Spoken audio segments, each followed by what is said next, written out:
다 같이 사도신경 하심으로 우리의 신앙을 고백하고 이 새벽 예배를 주님께 올려드리겠습니다.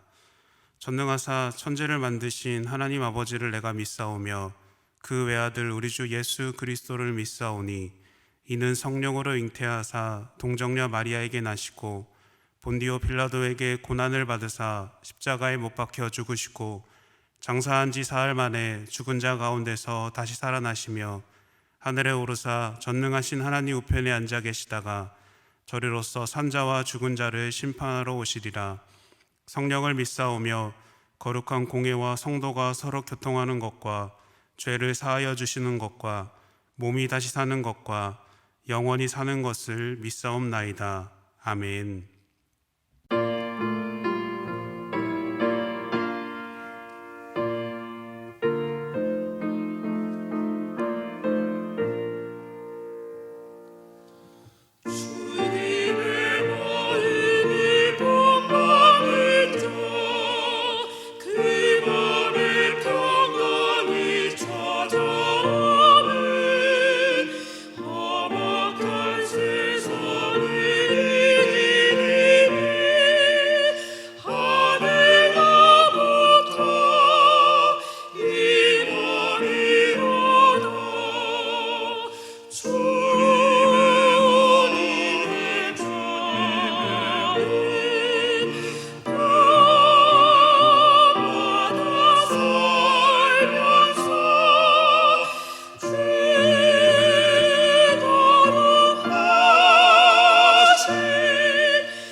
이 시간 우리에게 주신 하나님의 말씀은 로마서 2장 17절에서 29절까지의 말씀입니다. 로마서 2장 17절에서 29절까지의 말씀입니다. 유대인이라 불리는 내가 율법을 의지하며 하나님을 자랑하며 율법의 교훈을 받아 하나님의 뜻을 알고 지극히 선한 것을 분간하며 맹인의 길을 인도하는 자요 어둠에 있는 자의 빛이요 율법에 있는 지식과 진리의 모본을 가진 자로서 어리석은 자의 교사요 어린아이의 선생이라고 스스로 믿으니 그러면 다른 사람을 가르치는 내가 내 자신은 가르치지 아니하느냐? 도둑질하지 말라 선포하는 내가 도둑질하느냐? 간음하지 말라 말하는 내가 간음하느냐? 우상을 가증히 여기는 내가 신전 물건을 도둑질하느냐? 율법을 자랑하는 내가 율법을 범함으로 하나님을 욕되게 하느냐? 기록된 바와 같이 하나님의 이름이 너희 때문에 이방인 중에서 모독을 받는도다. 내가 율법을 행하면 할례가 유익하나 만일 율법을 범하면 내 할례는 무할례가 되느니라. 그런즉 무할례자가 율법의 규례를 지키면 그 무할례를 할례와 같이 여길 것이 아니냐. 또한 본래 무할례자가 율법을 온전히 지키면 율법 조문과 할례를 가지고 율법을 범하는 너를 정죄하지 아니하겠느냐. 무릇 표면적 유대인이 유대인이 아니요 표면적 육신의 할례가 아니니라.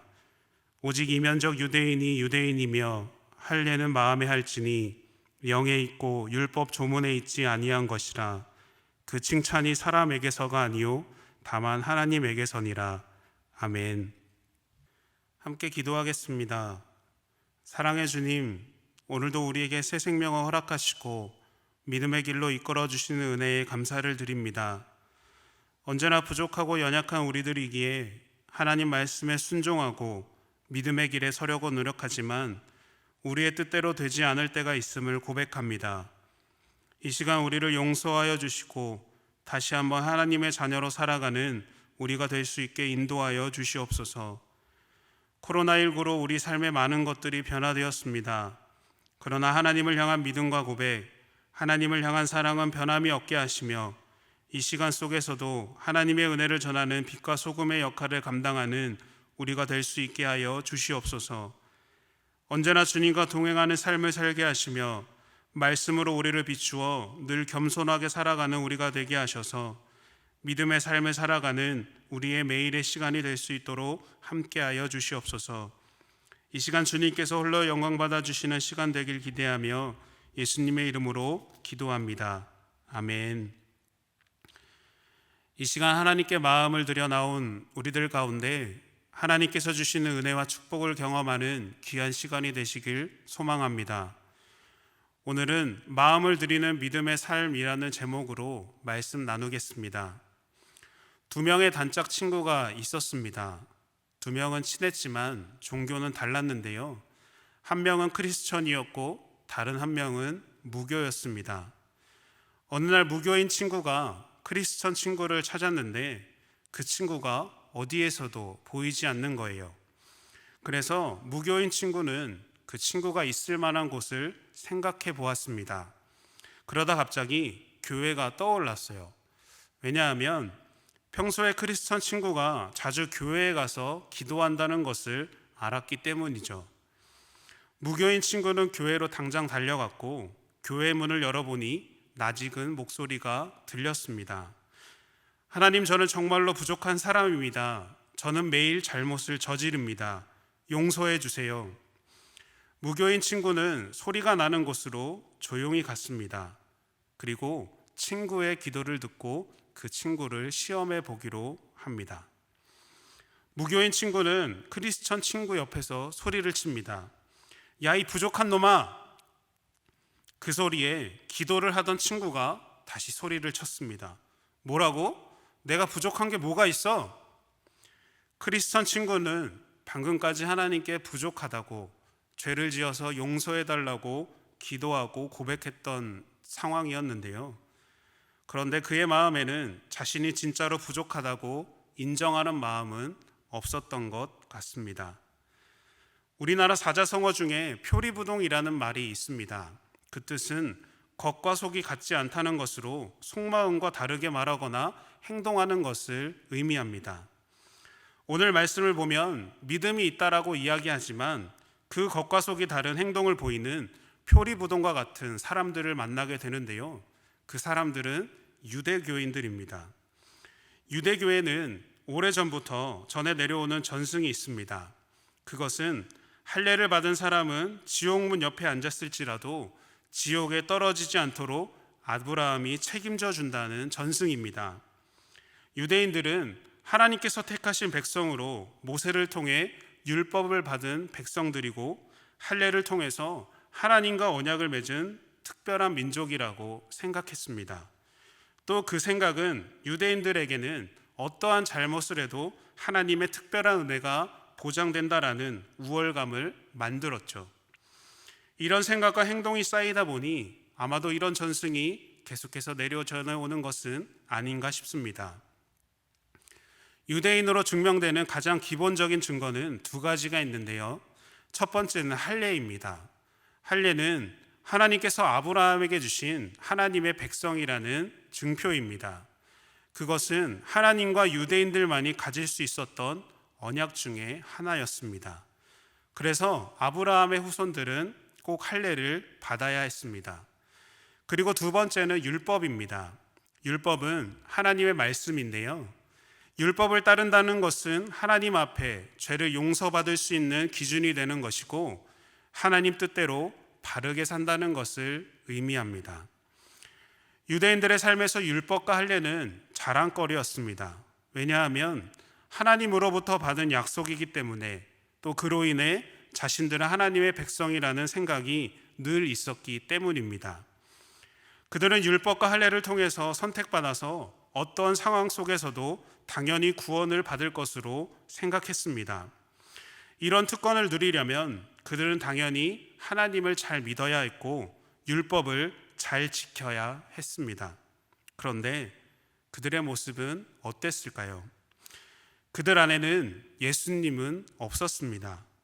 그들은 믿음이 있다고 말했지만 정작 그들은 그렇게 살지도 못하면서 자신들이 아브라함이 자손인 것만 자랑하고 자신들이 구원을 받을 것이라고만 자랑했던 것이죠. 여러분, 이들에게는 어떤 특권의식도 우월감도 없어야 했습니다. 오히려 그들은 더 겸손했어야 했습니다. 이런 행동과 모습을 보면서 사도 바울은 말합니다. 그들의 주장은 틀렸고 유대인들도 하나님의 심판의 대상이 된다고 말했습니다. 그들이 자랑하는 율법과 할례를 가지고 있다 하더라도 하나님을 믿는 믿음이 없다면 구원을 받지 못한다고 말하는 것이에요. 그리고 그들이 율법과 할례를 받은 백성이라는 자부심만 갖고 있는 그들에게 자신들이 받은 율법을 지키지 않는 죄악을 지적하고 그들이 돌아와 회개하고 믿음으로 구원을 받아야 한다고 말하고 있는 것이죠. 성경은 그들이 자랑하는 율법과 할례에 대해 이렇게 말하고 있습니다. 본문 17절에서 20절까지 말씀입니다. 유대인이라 불리는 내가 율법을 의지하며 하나님을 자랑하며 율법의 교훈을 받아 하나님의 뜻을 알고 지극히 선한 것을 분간하며 맹인의 길을 인도하는 자요 어둠에 있는 자의 빛이요 율법에 있는 지식과 진리의 모본을 가진 자로서 어리석은 자의 교사요 어린아이의 선생이라고 스스로 믿으니. 그들은 자신들이 갖고 있는 율법을 중요하게 생각했어요.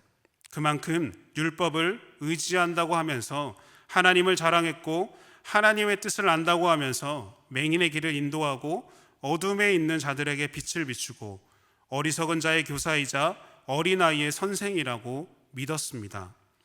그들은 자신들만이 세상의 모든 것을 다 알고 있고 모든 것을 다 할 수 있고 그들 자신이 세상의 중심이 된 것 같이 행동했습니다. 왜 그랬을까요? 그들은 선택받은 사람들이라는 생각이 있었기 때문입니다. 그런데 말씀과 다르게 그들이 말한 것과 다르게 실제 모습은 달랐죠. 본문 21절에서 22절 말씀입니다. 그러면 다른 사람을 가르치는 내가 내 자신은 가르치지 아니하느냐? 도둑질하지 말라 선포하는 내가 도둑질하느냐? 간음하지 말라 말하는 내가 간음하느냐? 우상을 가증히 여기는 내가 신전 물건을 도둑질하느냐? 그들은 스스로에게 믿음이 있다고 말하지만 하나님과 전혀 상관없는 삶을 살았습니다. 다른 사람들에게 하나님의 말씀을 가르쳤지만 정작 자신들은 그 가르치는 대로 살지 않았던 것이죠. 율법을 잘 알고 사람들을 잘 가르쳤을지는 모르지만 자신들은 율법대로 살지도 않았고 순종도 하지 않았던 것이에요. 그런데 율법만 그렇겠습니까? 할례에 대해서도 본문은 말하고 있는데요. 본문 25절에서 27절까지 말씀입니다. 내가 율법을 행하면 할례가 유익하나 만일 율법을 범하면 내 할례는 무할례가 되느니라. 그런즉 무할례자가 율법의 규례를 지키면 그 무할례를 할례와 같이 여길 것이 아니냐. 또한 본래 무할례자가 율법을 온전히 지키면 율법 조문과 할례를 가지고 율법을 범하는 너를 정죄하지 아니하겠느냐. 할례를 받았다고 하더라도 하나님 말씀대로 살지 않으면 아무 소용이 없다고 말하고 있습니다. 오히려 할례를 받지 않았더라도 하나님 말씀대로 사는 자는 할례 받은 자와 같이 여김을 받을 것이고, 할례를 받았더라도 하나님 말씀대로 살지 않는 자는 정죄할 것이라고 말하고 있는 것이에요. 유대인들은 겉으로 보이는 율법과 할례가 자신들을 구원시켜 줄 것이라고 믿었습니다. 스스로를 구원받은 백성이다, 하나님의 특권을 받은 민족이라고 이야기했지만 그들은 보이는 것에 집착했고 보이는 것이 전부였고 보이는 것에 만족했던 것이죠. 여러분, 그들은 왜 겉과 속이 다른 삶을 살았을까요? 왜 내 안에 살아계신 하나님을 믿고 의지하지 못했을까요? 본문 20절 말씀의 마지막에 이런 단어가 있는데요. 스스로 믿으니 라는 단어가 있습니다. 그들의 믿음은 자신들 스스로에게서 온 믿음이었습니다. 하나님과의 관계는 없었고 자신에게서 믿음을 찾았고 내면의 마음이 아니라 눈에 보이는 자신의 겉모습을 가꾸는 일에 빠져 있었던 것이에요. 왜 그랬을까요? 하나님 앞에 자신의 행함과 삶으로 의로워지려고 했기 때문입니다. 하나님께서 약속하신 것에만 빠져서 자신의 신앙의 훈련, 믿음의 성장에 대해서는 관심을 두지 않았던 것이죠. 여러분, 우리 삶에도 겉과 속이 다르다는 것은 여러 가지 문제를 만드는데요. 그런데 그것이 신앙에서라면 더 큰 문제가 되죠. 하나님 없어도 내가 할 수 있다. 내가 했던 경험이 있으니까 가능하다. 하나님이 약속하셨으니까 성공할 수 있다. 겉으로 볼 때 신앙적으로 믿음이 좋아 보이고 교회에 열심을 다하는 모습이 있어도 그 속의 신앙의 모습들은 내 경험과 내 실력, 내 생각으로 인해 하나님의 일들을 가리는 경우가 있다는 것이에요. 여러분, 우리는 왜 그럴까요? 우리의 중심에 하나님이 없기 때문입니다. 믿음의 자리에 하나님은 사라지고 오직 나 자신만 있기 때문입니다. 여러분, 하나님을 향한 믿음은 하나님과의 관계로부터 시작되는 것입니다. 하나님께 드리는 예배, 하나님께 드리는 믿음의 기도, 하나님과 함께하는 삶을 통해 믿음이 세워지는 것이죠. 그리고 하나님과의 관계 속에서 나 자신을 바라보고 하나님과의 관계 속에서 세상을 바라보아야 합니다. 여러분, 우리가 참 그리스도인답게 살아가려면 우리는 무엇을 해야 할까요? 바로 하나님의 말씀을 마음으로 믿고 그것을 몸으로 실천해야 합니다. 입으로만 떠들고 내 실력과 경험만 드러내고 자랑하는 것이 아니라 하나님께서 주시는 말씀에 순종하며 겸손한 삶을 살아가야 하는 것이죠. 그렇다면 여러분들은 요즘 어디에 신경을 쓰고 있으십니까? 유대인들처럼 겉으로 보이는 것에 신경을 써서 내 겉을 치장하고 가꾸고 있으십니까? 아니면 하나님과 함께하는 관계에 신경을 써서 말씀과 기도로 내 속을 가꾸고 있으십니까?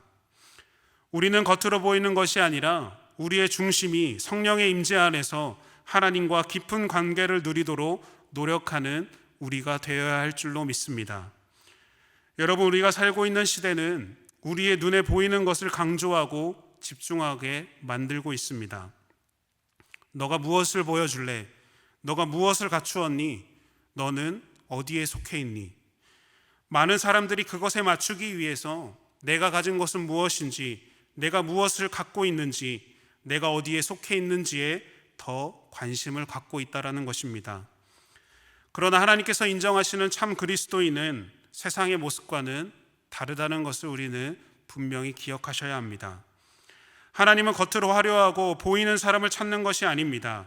마음을 성령으로 채우는 사람, 하나님과 깊은 관계를 맺고 함께 거하는 사람, 율법으로 자신을 돌아보고 믿음을 고백하는 사람을 하나님은 찾고 계신 것이죠. 그 사람이 하나님께서 인정하시는 그리스도인의 모습입니다. 그렇다면 여러분, 오늘 우리는, 그리고 앞으로 우리는 어떤 모습으로 살아가야 할까요? 하나님께서 인정하시는 그리스도인의 모습으로 살아가는 우리가 되어야 할 줄로 믿습니다. 겉과 속이 다른 신앙이 아니라 속에서부터 하나님을 믿는 믿음으로 나아가는 우리가 되어서 우리의 삶을 진실되고 마음으로 하나님께 드리는 우리의 하루하루가 되어서 하나님과 언제나 동행하는 그 믿음의 삶을 살아가는 우리가 되기를 소망합니다. 다 같이 주기도문 하심으로 오늘 예배를 마치겠습니다. 하늘에 계신 우리 아버지여, 이름이 거룩히 여김을 받으시오며 나라가 임하시오며 뜻이 하늘에서 이루어진 것 같이 땅에서도 이루어지이다. 오늘 우리에게 일용할 양식을 주시옵고 우리가 우리에게 죄 지은 자를 사하여 준 것 같이 우리의 죄를 사하여 주시옵고 우리를 시험에 들게 하지 마시옵고 다만 악에서 구하시옵소서. 나라와 권세와 영광이 아버지께 영원히 있사옵나이다. 아멘.